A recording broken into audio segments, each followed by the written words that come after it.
noite, terra querida de Pedro, boa noite, assinante do canal 19, TV Vila Imperial, a emissora da diversidade cultural, política e social de nossa cidade de Petrópolis. TVI é uma emissora comunitária a serviço da cidade de Petrópolis, no estado do Rio de Janeiro. Isso para quem nos vê fora da cidade, em outros lugares, pelos confins do mundo. Boa noite ainda aos internautas que nos assistem cantos deste planeta azul, seja pela web, pela Tech Cable, canal 19, TV Vila Imperial, ou ainda pela internet, em tvi19.com. Guarde bem esse endereço eletrônico, está dando um retorno aqui na minha voz, tvi19.com, como também no YouTube, pelo endereço youtube.com/dossiê história, você poderá assistir os nossos programas já passados. Tem inúmeros temas lá para você escolher, para pesquisa, para estudos ou até mesmo para deleite. Como também temos ainda, você poderá assistir a nossa programação passada lá e ainda acessar a página do programa Dossiê História no Facebook, em facebook.com/dossiê história. Poderá acompanhar nossa programação e apontamentos sobre a história universal, que é mais ou menos o nosso tema que aqui a gente se propõe a debater e a trabalhar em cima da história universal. Boa noite finalmente aos telespectadores cativos e aos eventuais que nos assistem pela nossa programação. Hoje, sexta-feira, dia 17 de novembro de 2017. O dia 17 de novembro na história. Mas antes eu quero mandar aqui um abraço para a dona Zerli Mussel, esposa do Luciano Boitecker, nosso prezado amigo professor e filósofo zen, professor Luciano Boitecker. Então um grande abraço para a dona Zerli Mussel, que também é uma telespectadora do nosso programa. Então está aqui dado a mensagem, forte abraço para a senhora. Bom, então estamos no dia 17 de novembro na história, 321º dia do ano, pelo nosso calendário gregoriano. Faltam 44 dias para acabar o ano. 44 dias, passou muito rápido esse ano, hein? Promulgado calendário gregoriano. Vamos aqui explicar o que é o calendário gregoriano. Foi promulgado pelo Papa Gregório XIII em 1582 e adotado inicialmente pela Espanha, Portugal, Itália e Polônia, que é esse calendário que nós utilizamos atualmente. Depois ele passou a fazer parte da cultura ocidental e do mundo ocidental, e praticamente hoje é ele que prevalece no mundo inteiro, né? Essa é mais uma contribuição da Igreja Católica ao mundo civilizado, né? Muito bem, em 17 de novembro de 1558, Elizabeth I torna-se rainha da Inglaterra. Essa atualmente que está aí é a Elizabeth II. É a última representante da dinastia Tudor a ocupar o trono da Inglaterra. Elizabeth I mudou a cara da Inglaterra e durante seu reinado fez do reino a nação mais importante do mundo, tornando-se consequentemente, um império senhor dos mares. 1869, dia 17 de novembro de 1869, inaugurado o Canal do Suez, uma via fluvial artificial que liga a cidade do Porto Saíd ao mar Mediterrâneo pelo Golfo de Suez. 1889, tema que está aqui em cima da nossa pauta, em função do feriado de 15 de novembro. No dia 17 de novembro de 1889, durante a madrugada deste dia 17, a família imperial brasileira deixa o Brasil a bordo do navio mercante Alagoas, partindo ao exílio definitivamente. Embarcaram em Angra dos Reis, lá na Enseada de Abraão. Em 1903, o Acre passa definitivamente a ser território nacional. Depois da assinatura do Tratado de Petrópolis entre Brasil e Bolívia, e também de conflitos sangrentos, a tiros e disputa de território, etc., que houve lá.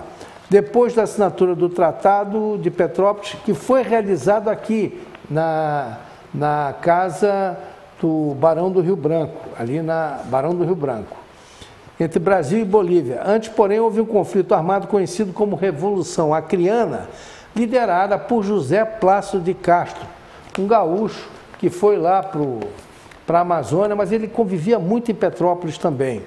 Ele, inclusive, está sepultado em Petrópolis.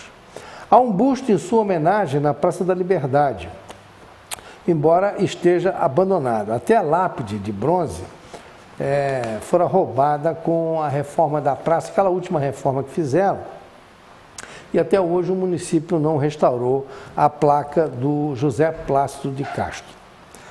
Em 1945, o Partido Comunista Brasileiro lança como candidato à presidência da República o engenheiro gaúcho Iedo Fiuza. Iedo era um dos próceres gaúchos da Revolução de 30. Fora nomeado prefeito de Petrópolis logo após a ascensão de Vargas na chefia do governo militar. Em 1935, realizaram-se eleições diretas e Iedo Fiuza elegeu-se pelo voto direto a prefeito de Petrópolis. Durante seu mandato, se aproximou de Getúlio, que passava longas temporadas aqui em Petrópolis. Ele acumulava o cargo, e na época era possível, né? Porque era ditadura, tudo podia, né? Ele acumulava o cargo de prefeito com uma diretoria no Departamento de Estradas de Rodagem, o DNER. Em 1937, com o advento do Estado Novo, deixa a prefeitura e permanece na diretoria do DNR. Segundo consta, ele não era comunista, embora fosse candidato em 1945 pelo Partido Comunista do Brasil. Pelo menos não se assumia como tal, mas resolveu concorrer pelas legendas do Partido Comunista Brasileiro à presidência da República, nas eleições de 1945, após a queda do Estado Novo, e faleceu em 1975. Não sabemos se ele foi enterrado aqui em Petrópolis ou no Rio de Janeiro, onde ele realmente morava. Bom, em 1997, para finalizar, terroristas islâmicos matam 58 turistas estrangeiros que visitavam o templo de Hatshepsut, no Vale dos Reis, no Egito. Hatshepsut foi uma rainha do Egito, no Antigo Egito. Muito bem, esses aí são os pontos da história no dia 17 de novembro de 2017. Vamos agora ao nosso outro ponto, jornalismo e política. Marcelo do Táxi, dirigente sindical dos taxistas do Rio de Janeiro, agrediu Flávio Sabac, no rosto, assim, pá, deu um tapa, vocês vão ver. Flávio Sabac era diretor de comunicação do Uber. Em pleno Senado Federal, esse fato aconteceu. E isso foi por ocasião da votação do projeto que pretendia regulamentar os aplicativos de transporte. O Sabac estava lá defendendo a bandeira dele, né? Que são os táxis Uber, né? O serviço de Uber. Comportamento injustificável e violento do Marcelo do Táxi. Ele é representante da categoria, daqui a pouco vai aparecer candidato, fatalmente, né? Depois de eleito, vai continuar agredindo. Espero que não fique impune essa agressão. Vamos ao vídeo e em seguida eu complemento aqui essa nota.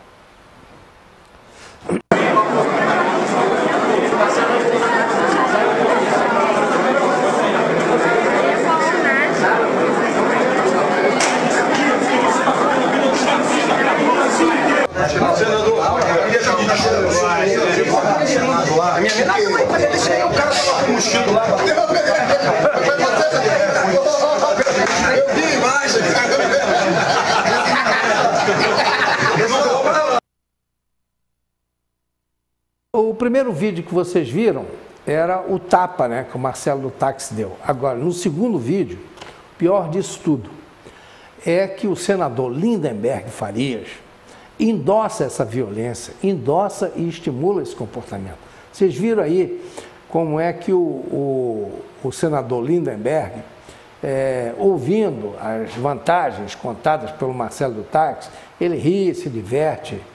Quer dizer, é um senador da República apoiando ato de vandalismo e de violência explícita em pleno Congresso Nacional. Como é que nós vamos viver numa democracia pacífica desta forma? Eu vou pedir ao manager para novamente passar o segundo vídeo em que o Marcelo do Táxi está contando as prosas dele para o senador Lindenberg. Por favor.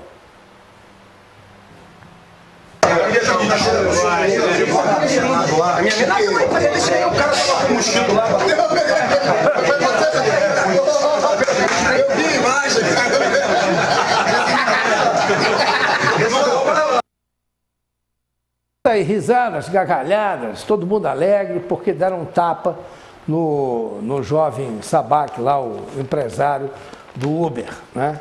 Quer dizer, esse é o momento que nós estamos vivendo. Hoje, no Rio de Janeiro, aquele tumulto lá na Alerj, a vergonha, aquela votação na Alerj, agora estão querendo proteger aqueles bandidos lá da Alerj que estão presos, né?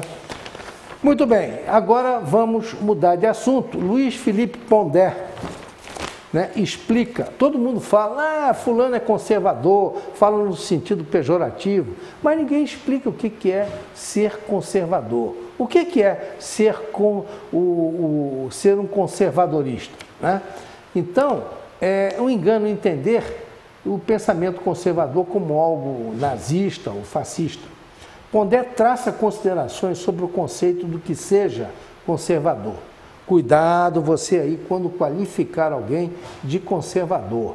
Nem sempre o que parece é real. E jamais confie nas adjetivações que a esquerda utiliza para ofender a direita.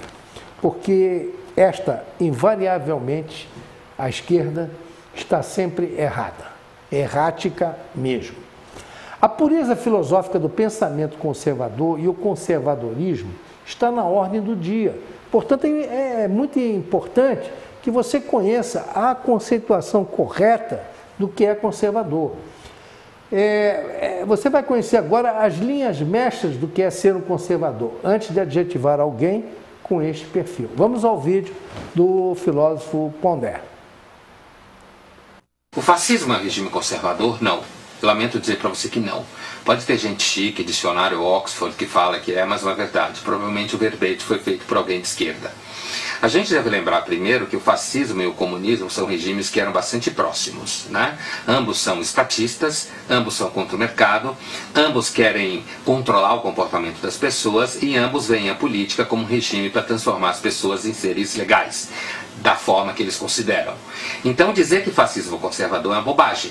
Porque a postura conservadora, e aqui eu estou falando filosoficamente, do ponto de vista histórico, para vocês terem uma ideia, um dos ancestrais do pensamento conservador britânico, que é a matriz importante do pensamento conservador no século XIX e no século XVIII, é gente como David Hume, que era um cético. Então o conservador na sua raiz filosófica é na verdade um cético. Isso é uma coisa que normalmente pouca gente sabe, muita gente ignorante usa a palavra conservador em filosofia como se fosse sinônimo de alguém fascista que quer obrigar as pessoas a viver do jeito que ele quer. Veja que a moçadinha de esquerda também quer obrigar você a viver do jeito que você quer. Essa certa esquerda aí, que quer fazer com que todo mundo seja legal, na verdade é uma forma de puritanismo também. Então o conservadorismo britânico, que alguns chamam de liberal conservative, é uma visão filosófica que pressupõe a dúvida com relação às engenharias políticos-sociais, tanto fascistas quanto comunistas. O pensamento conservador ele tende ao centro, ele tende a preservar certos hábitos por conta da dúvida com relação à razão de poder reinventar o mundo e reinventar os hábitos. Não é à toa que o próprio David Hume, que é um ancestral do pensamento conservador britânico, vai erguer como um conceito central na sua filosofia a própria noção de hábito. Se você pegar um outro pensador britânico importante, este já no século XX, que é o Michael Oakeshott, ele também vai falar do hábito como uma coisa essencial. Ou seja, aquela construção de costumes ao longo do tempo que não são plenamente racionais e que ao mesmo tempo são costumes que sustentam o seu dia a dia sem que você tenha que pensar neles. Um outro exemplo bom vem de um outro pensador liberal, conservative britânico do 18, que é o Adam Smith. O Adam Smith dizia que a atividade comercial é uma atividade que deve ser preservada porque ela sempre existiu na humanidade, ela tem uma vocação a produzir uma certa tolerância de humores, como ele dizia, são humores mais calmos, porque o comerciante é o cara mais tolerante do mundo, porque o que ele está interessante é fazer negócio, ele está interessado em fazer negócio, ele não quer determinar o seu modo de viver. Então, digamos assim, uma disposição conservadora, como fala o Michael Oakeshott, um espírito conservador, é na verdade alguém que tende, por exemplo, a respeitar grande parte do que há nas religiões, entendendo que essas religiões respondem a uma necessidade humana que é paleolítica, neolítica, né? Alguma coisa muito profunda na experiência humana. Por isso que Russell Kirk, que é um grande historiador do pensamento conservador, um americano, ele costuma dizer que a posição conservadora, ela respeita aquilo que ele chama de heterogeneidade da espécie humana, uma certa misteriosa heterogeneidade de eventos diversos, né? Portanto, o pensamento conservador ele tem uma tendência a olhar o relativismo com um certo respeito, um certo cuidado, mas o conservador é aquele que nem por isso vai achar que você deve obrigar a todo mundo a ser conservador. Então, na verdade, isso a gente está engateando no Brasil, em conhecer a tradição conservadora. A tradição conservadora ela é construída no ceticismo, no respeito aos hábitos, na ideia de que você deve fazer mudanças, mas as mudanças não devem ser a partir de uma teoria abstrata de mundo, certo? As mudanças devem ser, como se fala em inglês, retail, não wholesale, quer dizer, as mudanças devem ser feitas no varejo, não no atacado. As mudanças devem ser feitas para ajustar determinadas questões, para que o sistema como um todo que as pessoas vivem e o modo de ver possam se acomodar. É justamente esse caráter muito sofisticado da posição conservadora, um pouco arredio a frases militantes, um pouco arredio a frases de assembleia e propagandas políticas, que complica tanto o entendimento dela. E o fato é que, infelizmente, a palavra ficou condenada. Ela ainda é usada hoje como se fosse um xingamento, como se fosse dizer que você é um cara bobo, quando na realidade os textos conservadores, para quem quiser ler, estão entre os mais sofisticados da filosofia política moderna e contemporânea. A propósito da crise institucional da Venezuela, parece que, pelas informações que me chegaram, porque a televisão hoje ela não difunde absolutamente nada mais da Venezuela que vá contra os interesses da Venezuela.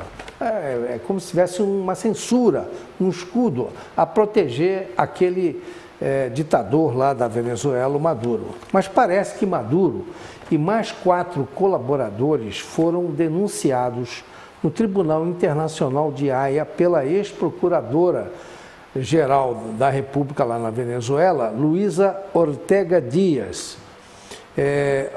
Isso foi ontem, por crime de genocídio.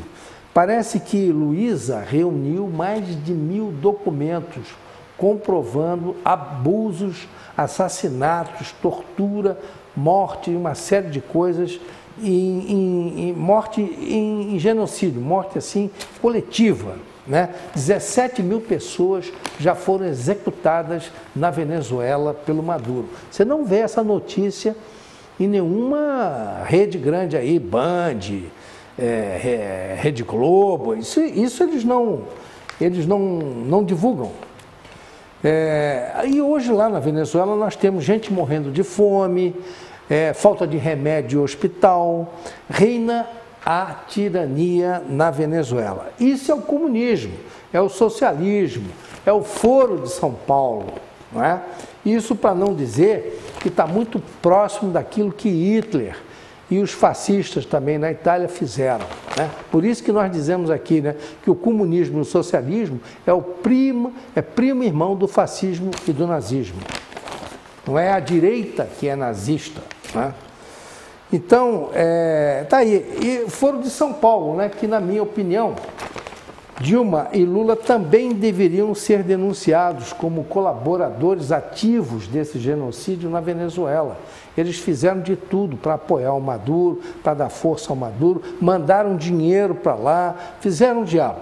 E agora esse governo que aí está, também está num silêncio tumular, não fala nada. Deveria estar combatendo o Maduro, mas não. E está levando pau, o nosso governo leva pau da Venezuela, mas fica calado, não fala nada, né? Temer está em silêncio. Essa é que é a realidade. Agora, vamos ver aqui um jovem brasileiro que está estudando na Coreia do Sul. Ele é bolsonarista, ele é fã do Bolsonaro. Então vamos ver o que ele fala do Trump e o que ele fala da Coreia do Sul. Fala sobre o modelo de vida liberal e democrático naquele país. Vamos ver o vídeo desse jovem brasileiro que lá está na Coreia do Sul. Bom. Oi pessoal, tudo bem? Meu nome é Leonardo, eu moro aqui na Coreia do Sul já faz 6 anos e eu estou fazendo esse vídeo aqui para mostrar que a gente apoia a visita do Trump aqui na Coreia do Sul, né? Que é um país que tem muita tecnologia, tem educação, tem respeito aos mais velhos, respeito aos professores. Aqui é um país seguro, tem segurança, né? Não tem tráfico de drogas, não tem arma na mão da bandidagem e tal, né? Então é isso aí, ó. Tô aqui com a camiseta do Trump, Make America Great Again, o boné aí. A gente apoia a visita do Trump aqui na Coreia do Sul e estamos falando aí pro Bolsonaro que esse é o tipo de país que a gente tem que fazer acordos, né? Países que têm democracia, países que prezam pela educação, segurança, moral, bons costumes, família, tá? E eu tô aqui na frente do Congresso Nacional da Coreia do Sul, que é onde o Trump vai fazer um discurso amanhã, tá? Você pode ver que eles prepararam a bandeira dos Estados Unidos ali, né? Para a visita do Trump, tá bom? Então, Bolsonaro, tamo com você, tá bom? Até lá.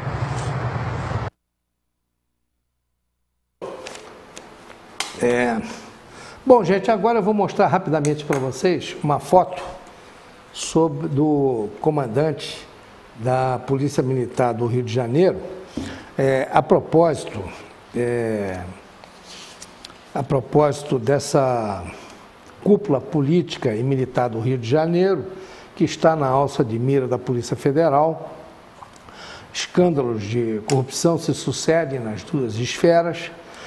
Vários políticos já estão presos cautelarmente, indiciados e condenados em vários processos por corrupção e lavagem de dinheiro.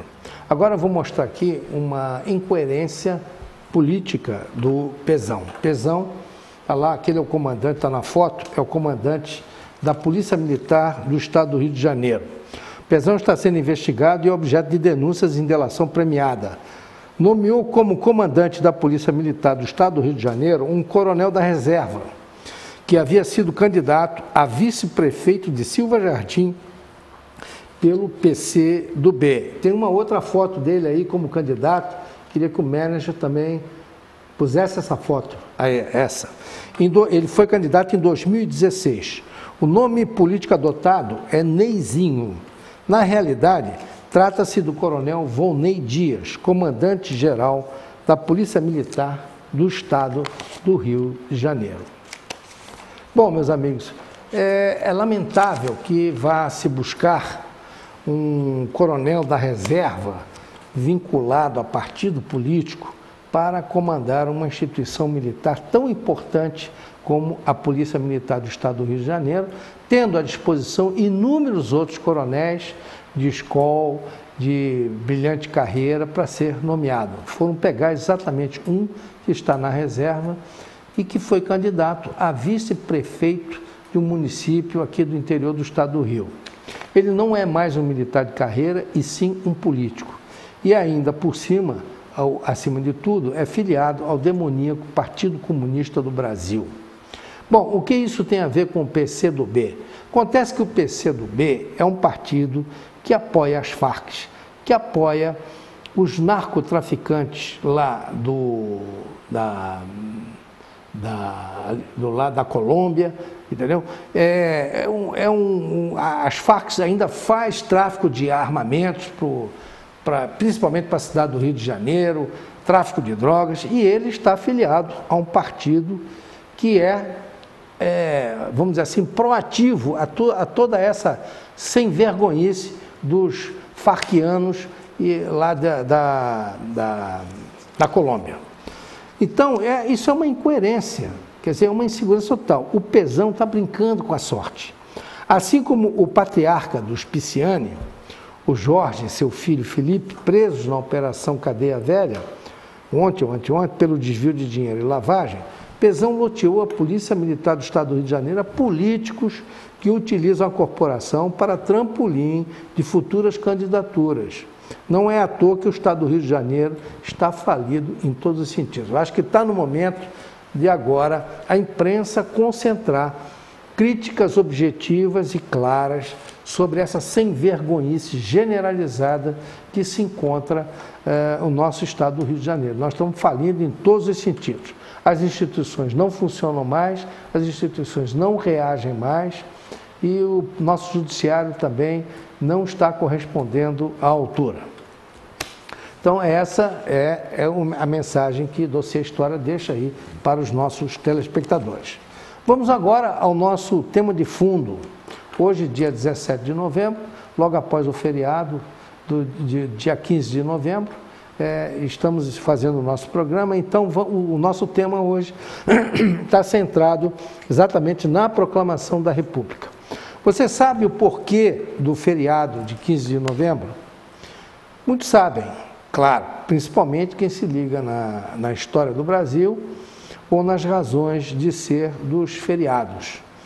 Mas há muitas pessoas que não sabem a causa dos feriados, não se ligam nisso ou não tiveram a necessária instrução no colégio para conhecer os feriados históricos, né? Quando se trata do 15 de novembro, então, aí mesmo é que muitas pessoas se confundem ou simplesmente não têm a menor noção do que seja um feriado nacional, um feriado cívico, enfim, os feriados mais importantes do Brasil. E muitos sequer sabem o que é a República, o que é a proclamação da República, e outros ainda, até jovens aqui que estudam nos colégios de Petrópolis, e eu já fiz esse teste, sequer sabem que o Brasil já foi uma monarquia e que Dom Pedro II foi o monarca do Brasil. Para eles, Dom Pedro II é a pessoa que instituiu o Laudeme em Petrópolis. É só isso que eles sabem do Dom Pedro II. Olha que esse desconhecimento não foi observado apenas em pessoas de instrução mediana, mas, sobretudo, chama atenção porque são jovens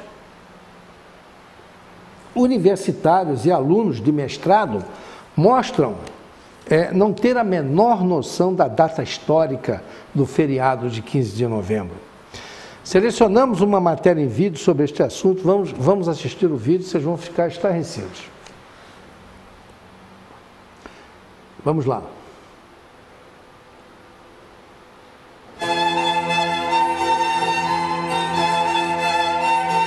É muito provável que a vasta maioria dos brasileiros desconheça a origem do feriado de 15 de novembro. É ainda mais provável que estes também não saibam explicar o que foi a proclamação da República. De fato, não é uma data como o 7 de setembro, muito mais próxima talvez de uma identificação popular com os brasileiros. Porém, a proclamação da República certamente foi um dos eventos mais importantes da história do Brasil e mudou de forma drástica os rumos da nação. Por isso, é importante esclarecer em aula o que foi esse acontecimento, como ocorreu e para que dirigiu o nosso país.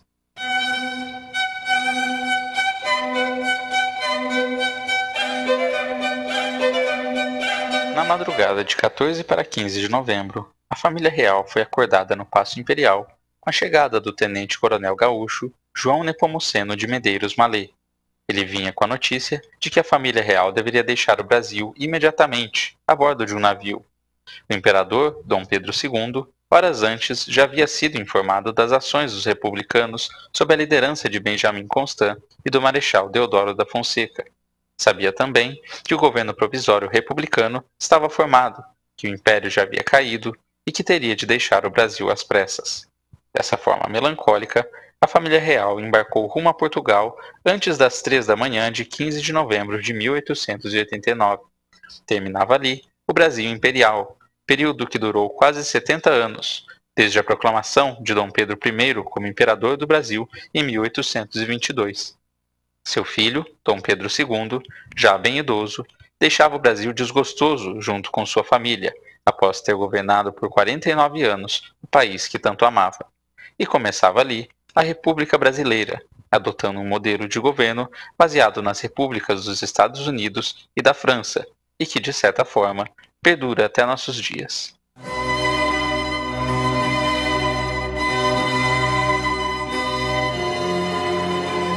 As discussões sobre a criação de uma república brasileira já existiam muito antes de 1889. O ideal republicano já estava presente em revoltas como a Guerra dos Mascates, em Pernambuco, 1710. Bom, meus amigos, infelizmente houve uma troca do vídeo. Eu vou mostrar em outra ocasião. Vamos agora nos aprofundar um pouco sobre os fatos que ocorreram no dia 15 da proclamação da República. Havia uma ala republicana subdividida em correntes ideológicas. Então nós tínhamos os jacobinos, que era uma ala representada por Silva Jardim. Silva Jardim tem até uma praça aqui, em nome dele, fica até próximo aqui, né, Geraldo, da nossa emissora, né? É a praça dele aqui. Bom, Silva Jardim, ele era um jacobino, quer dizer, ele aderiu àquela metodologia dos revolucionários franceses na Revolução de 30. Revolução sangrenta, violência, execuções, etc. Eles almejavam o poder através de uma revolução armada e a execução de toda a família real brasileira. E o alvo maior deles era o Conde D. Eles tinham um ódio mortal do Conde D.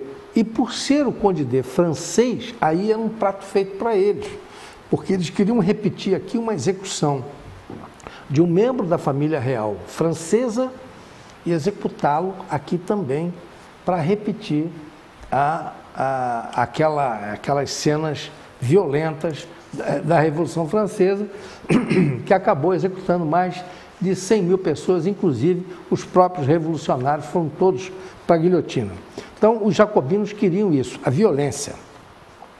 Eles queriam, assim, de alguma forma, executando o Conde D, a Princesa Isabel, Dom Pedro II, mostrar uma certa coincidência, né, uma certa repetição de fatos históricos da França, que é onde eles executaram o Delfim e executaram a rainha Maria Antonieta de França.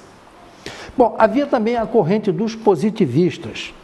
Essa corrente era apoiada por Júlio de Castilho, que era um caudilho lá do Rio Grande do Sul, e ao mesmo tempo ele foi também um governador gaúcho, foi líder político lá, chefe político republicano do Rio Grande do Sul.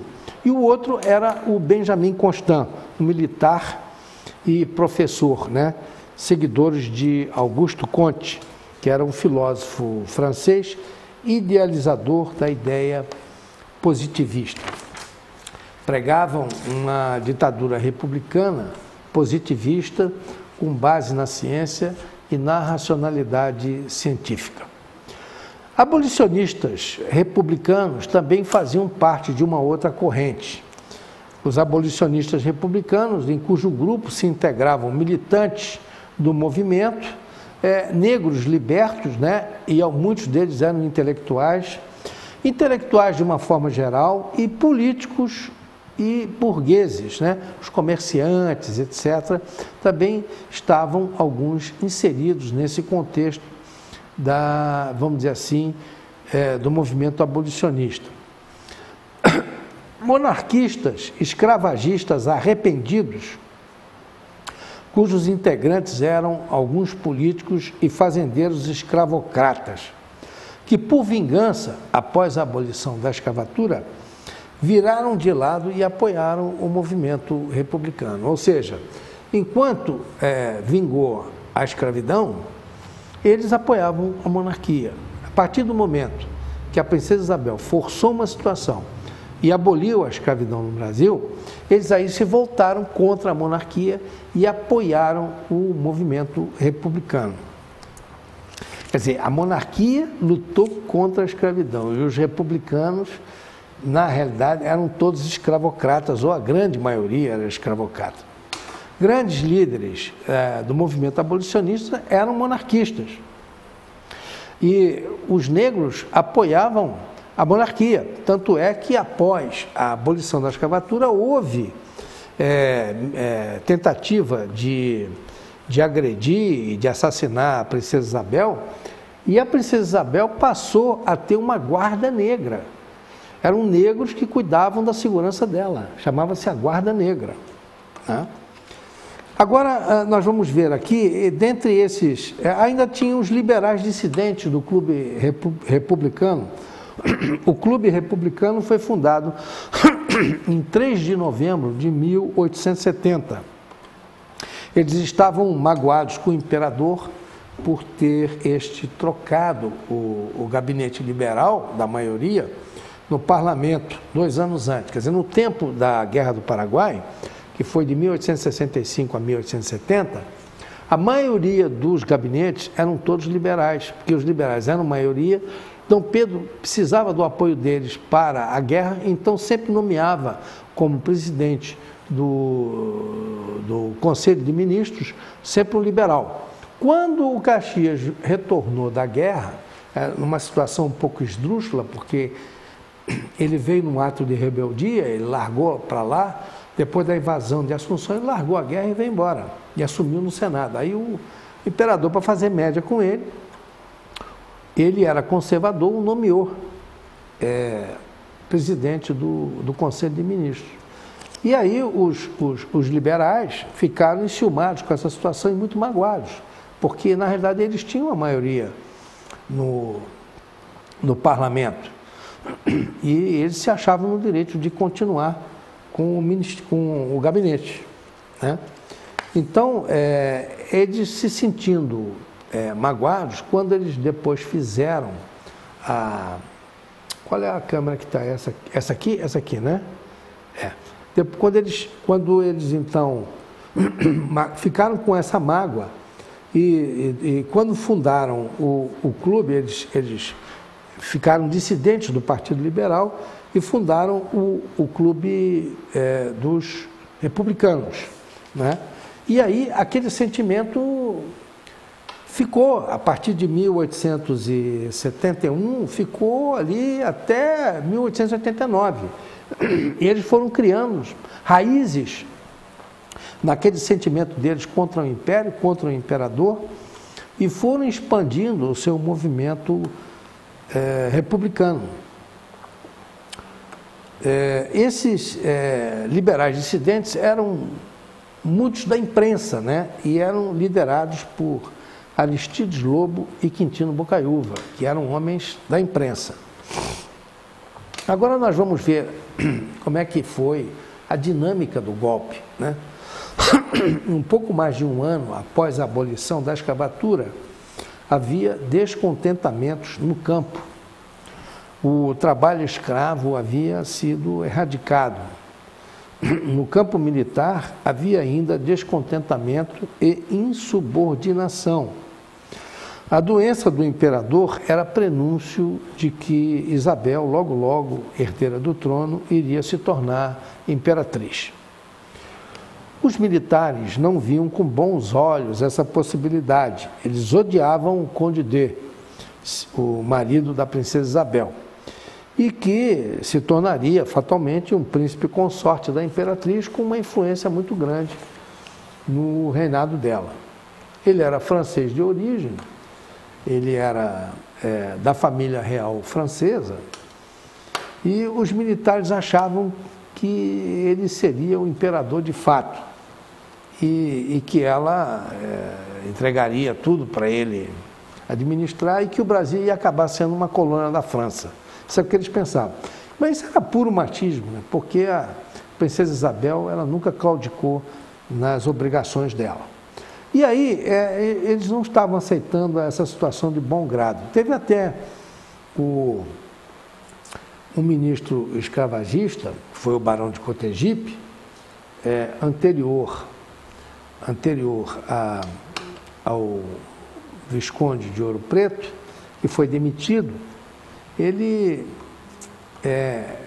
passou, inclusive, a fazer um movimento para ver se derrubava a princesa Isabel, porque ele queria que um homem no caso, era o sobrinho da princesa Isabel, filho da outra irmã, o Pedro, acho que Pedro Carlos o nome dele, ele queria fazer como o imperador, queria que ele fosse o imperador, mas esse golpe, essa tentativa não deu certo e a princesa Isabel descobriu isso e acabou destituindo como primeiro-ministro, Barão de Cotegipe, Maurício Vanderlei. Até, por coincidência, parente meu, ancestral, era primo irmão do meu bisavô. Então, esses militares estavam se sentindo, somava-se a esse quadro o descontentamento dos militares em razão do gabinete de Ouro Preto. Ouro Preto, quando assumiu a presidência do Conselho de Ministros, ele assumiu com esse objetivo de criar uma rédea curta aos militares, de combater a indisciplina. A indisciplina realmente estava muito grande, e havia atos de violência dos militares, inclusive assassinando, matando gente na rua, em alguns incidentes que são relatados aí em vários livros de história. E aí, ele começou a punir soldados e oficiais revoltosos e insubordinados. Os militares sentiram-se abandonados pelo imperador, que nenhuma providência tomou, ou nenhuma proteção aos militares, as reivindicações dos militares não eram atendidas pelo imperador. Nas fileiras do exército, a jovem oficialidade era adepta da corrente positivista, por influência do seu querido professor Benjamin Constant Botelho de Magalhães. Na realidade, Benjamin Constant, a despeito de ser um grande professor, um grande mestre, um grande matemático, um grande cientista, ele foi inclusive professor na escola militar, na escola da Marinha, na Politécnica e também no curso normal. E ele inclusive fez um grande trabalho no curso normal quando ele foi ministro da Educação no governo provisório do Marechal Deodoro. Mas ele foi o Candinha da República, né? Ele era um fofoqueiro terrível, ele fazia uma intriga terrível para poder derrubar o imperador, inclusive com o Marechal Deodoro, como vocês vão ver mais à frente. Então, desde 1871 que ele estava nas fileiras do Exército e, ao mesmo tempo, como professor. Dom Pedro sabia que ele era positivista, sabia que ele era antimonarquista, e ele se declarou assim na prova, no exame dele de nomeação. O Dom Pedro estava lá presente e não preteriu o nome dele. O Dom Pedro era um nome extremamente democrático. O Partido Republicano foi fundado em 1870 em Itu. Quer dizer, a monarquia nunca foi contra o Partido Republicano. Quer dizer, o Brasil vivia intensamente uma democracia, como realmente são as monarquias, né? Principalmente as monarquias constitucionais. Então, Benjamin Constant tinha ódio da monarquia e, em várias ocasiões, ele destratou o imperador e seus netos, porque ele também era professor dos netos do imperador, para quem ele lecionava, dava aulas particulares. Benjamin Constant vislumbrou a fenda do regime monárquico. Ele era um homem extremamente inteligente e foi através dessa fenda que ele articulou o golpe da República. Pois, além da questão militar, que era uma questão que começou lá com oficiais que em determinado momento fizeram reivindicações de aumento, de pecúlio, de uma série de coisas que não foram atendidas pelo gabinete ministerial da época. Então, essas situações, e vários foram punidos porque reagiram, se tornaram indisciplinados, etc. E aí começou uma série de punições no exército. Então, essa é a chamada questão militar, né? Teve também, além dessa, teve uma sequela muito grande do conflito com a Igreja Católica. A prisão dos bispos Dom Vital e Dom Macedo Costa. Prisão essa que foram feitas por ordem do imperador, porque na época era o regime do padroado, os padres tinham que se subordinar aos caprichos da monarquia, do imperador, e havia esses dois bispos, eles eram muito ligados ao Papa, e o Papa já tinha baixado na época uma série de orientações para que os padres católicos cada vez mais se aproximassem de Roma e não propriamente se subordinar ao regime do padroado, que eles eram funcionários da coroa.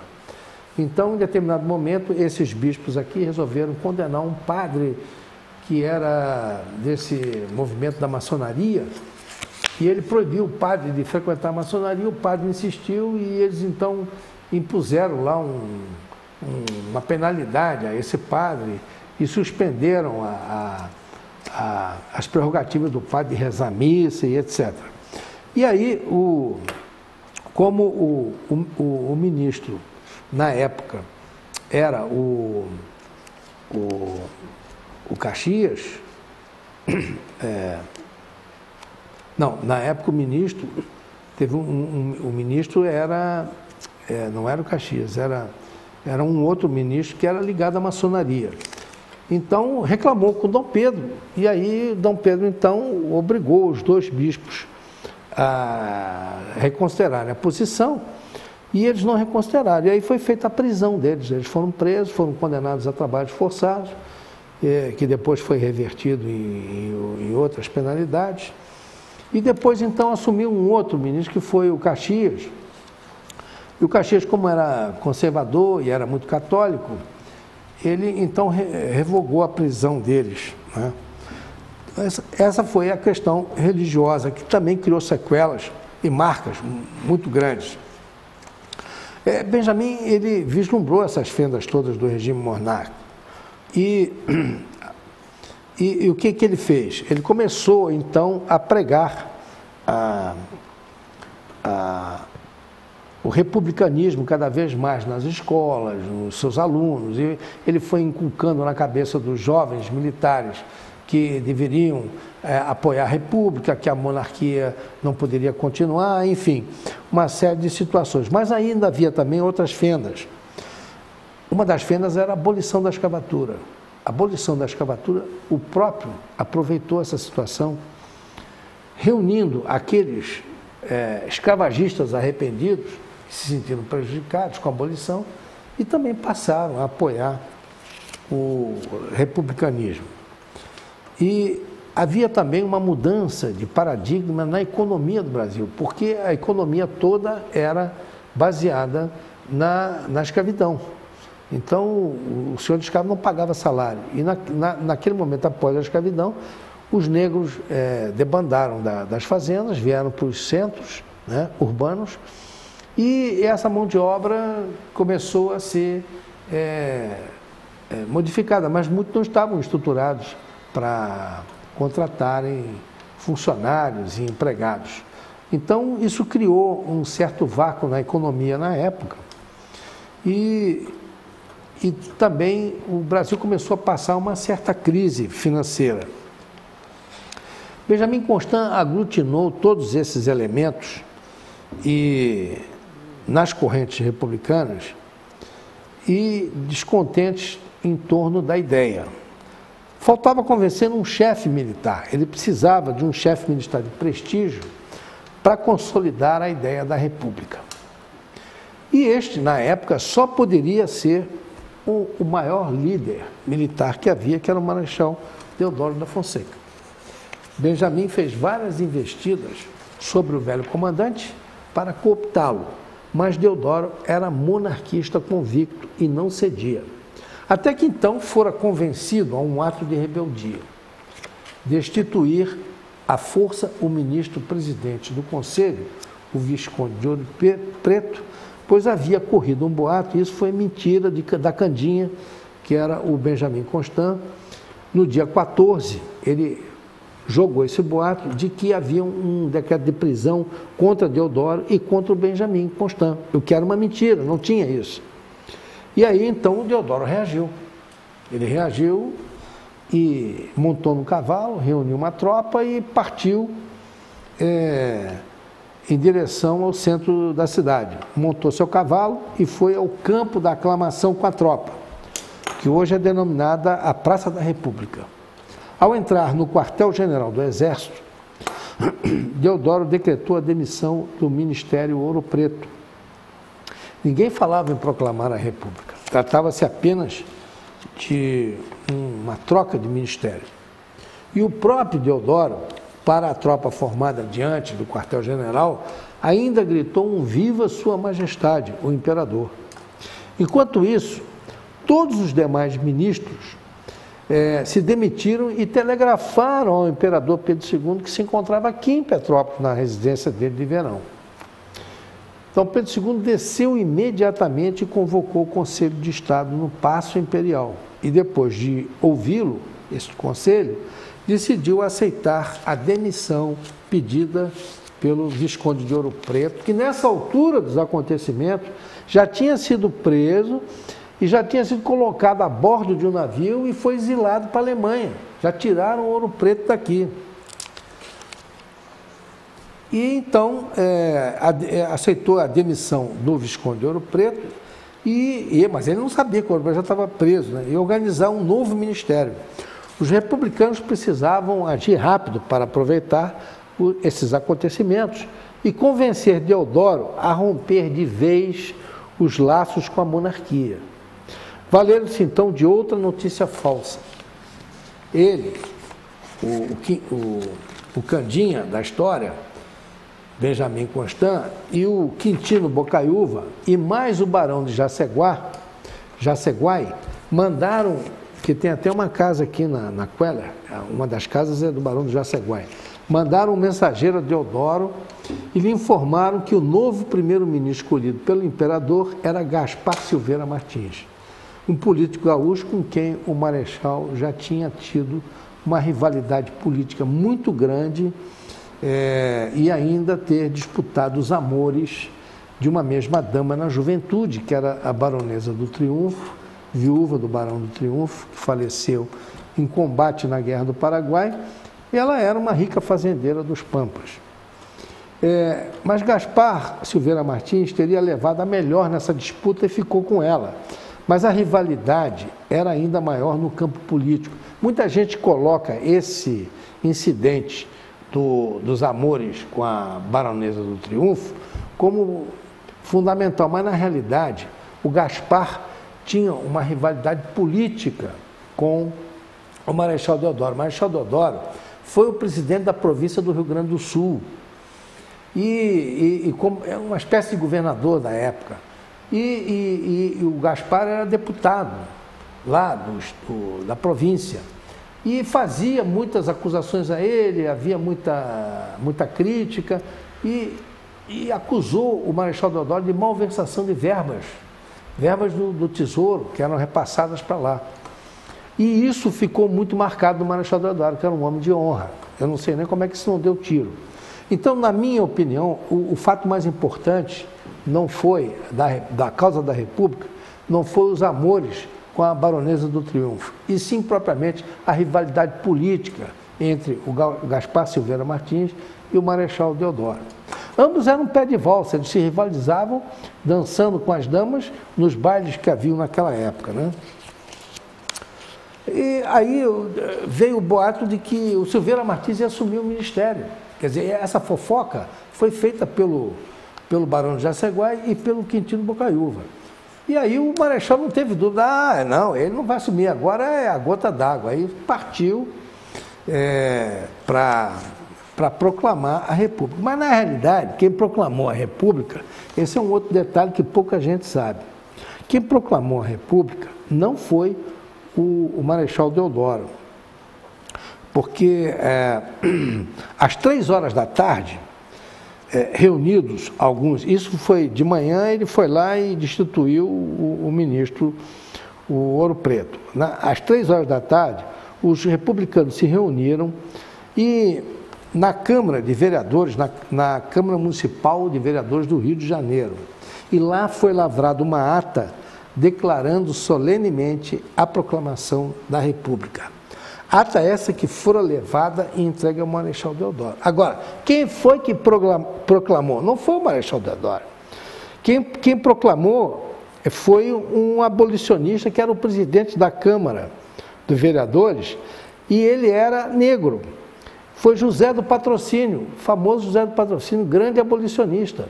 Ele, José do Patrocínio, que proclamou a República no Brasil, né? O Marechal Deodoro apenas deu o respaldo. Então, à noite do dia 15, o imperador encarregou o conselheiro José Antônio Saraiva de presidir o novo ministério. O novo primeiro-ministro se dirige por escrito ao Marechal, comunicando-lhe a decisão do imperador, ao que responde a Deodoro, que havia concordado em assinar os primeiros atos que estabeleciam o regime republicano. Então, a República já estava praticamente instaurada, estava consolidado o golpe.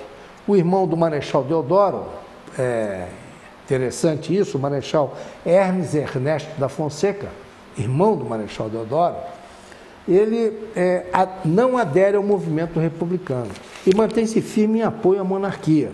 E ele ia brigar contra o irmão, em armas de fogo, e manda dizer que está pronto a resistir, em defesa da monarquia. Mas D. Pedro II não aceitou qualquer tipo de resistência. Ele não queria que rolasse sangue naquele incidente político. Então, na realidade, o que ocorreu naquele dia foi um golpe militar isolado, patrocinado por alguns oficiais do Exército, cujos motivos se assentaram em aspirações ideológicas, políticas, sentimento machista, egoísmo, vingança, ambição de poder e, sobretudo, a traição. A traição do ajudante-general Floriano Peixoto, que depois foi presidente da República. Ele traiu o imperador quando ele prometeu que iria debelar a rebelião, mas acabou aderindo à causa republicana. Tudo por aspirações e ambições políticas. Meus amigos, essa é uma história da nossa proclamação da República, que é fundamental que todos conheçam, porque é a partir da proclamação da República que você vai formar uma consciência cívica quando você tiver que votar em alguém. Se você não conhece a origem da República, muito menos você vai poder discernir e entender na hora de votar as nossas crises políticas que de lá para cá se desenrolaram. Então, estamos chegando ao final do nosso programa. Tem ainda tempo musical? Está encerrado? Então, vamos nos dar por encerrado. Uma boa noite a todos. Amanhã, nossas reprises, 22h30, no sábado e domingo, 22h30. Uma boa noite a todos e até a semana que vem.